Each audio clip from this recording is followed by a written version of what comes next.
کب رجسٹر کرے گا, جب اس کو لائسنس دے گا تب ہی جا کے یہ ان لوگ PNC کے ساتھ یہ لوگ رجسٹر ہوں گے.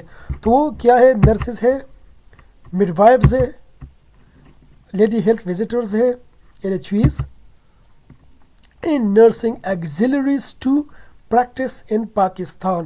مطلب نرسنگ ہیلتھ کے حوالے سے جتنے بھی انسٹرومنٹس ہے, ریکوائرمنٹس ہے ہاسپٹل میں یا کریکولم میں, مطلب جو آپ کی تھیوری ہے, جو چیزیں ریکوائرڈ ہوتی ہیں, جس طرح اس کے لیب میں آپ کو لیٹس سپوز آپ لوگوں نے اس دن بلڈ سیمپلنگ کی وہ کی تھی, بلڈ گروپ معلوم کرنا تھا آپ لوگوں نے, تو اس کے لیے جو انسٹرومنٹس کی جو ضرورت ہوتی ہے یہ اس کو ایگزیلریز کہتے ہیں, نرسنگ ایگزیلری. تو یہ بھی کس نے پرووائڈ کرنی ہے, اب PNC نے پرووائڈ کرنی ہے. ٹھیک ہے, یہ کب اسٹیبلش ہوئی تھی, یہ 1948 میں اسٹیبلش ہوئی تھی. پاکستان نرسنگ کونسل اسٹیبلش ہوئے تھے, قائم ہوئی تھی 1948 میں. The PNC has involvement in improving standardizing public education clinical nursing standards. They also oversees the ethical standards in general welfare of nurses. مطلب جو چیزیں میں نے پچھلے سلائیڈ میں بتایا کہ آپ نے کہ اس کونسل نے کیا کرنا ہے کہ یہ اسٹینڈرڈائز طریقے سے آپ کو کیئر پرووائڈ کرے گا, مطلب کیئر کے حوالے سے جو گائیڈ لائنس دے گا وہ PNC دے گا. اس کے حوالے سے جس طرح نرسنگ میں جو کورس کریکولم ایجوکیشن ہے اس کی جو کریکولم سلیبس ہے وہ بھی PNC پرووائڈ کرے گا. اسی طرح رجسٹریشن جو ہے وہ بھی PNC پرووائڈ کرے گا. تو یہ سارے چیزیں جو ہے وہ کون, اس کا جو اتھارٹیٹیو ہے جو کہ خود مختار ادارہ ہے آٹونومس, وہ کون ہوگا, پاکستان نرسنگ کونسل, جو کہ اسٹیبلش ہوئی تھی 1948 میں. یہاں تک آپ لوگوں کی یہ ہسٹری تھی, ساری کی ساری ایچ اینڈ ایوری تھنگ میں نے ڈیٹیل میں پڑھی. اگر پھر بھی اگر کسی کو کوئی مشکل ہو, کوئی پرابلم ہو تو آپ پوچھ سکتے ہیں. جنوری کے مڈ میں یا اینڈ میں آپ لوگوں کا ایگزام ہوگا, مڈ ٹرم ایگزام, اس کے لیے پڑھ کے آئیں. اور انشاءاللہ میری امید ہوگی کہ ان ویڈیو سے آپ کو بہت کچھ جاننے کو ملا ہوگا اور بہت انفارمیشن آپ کو ملی ہوگی. انشاءاللہ کوئی مشکل نہیں ہوگی. انشاءاللہ پھر ملوں گا آپ سے اگلی ویڈیو میں. تب تک اپنا خیال رکھے گا اور اللہ حافظ.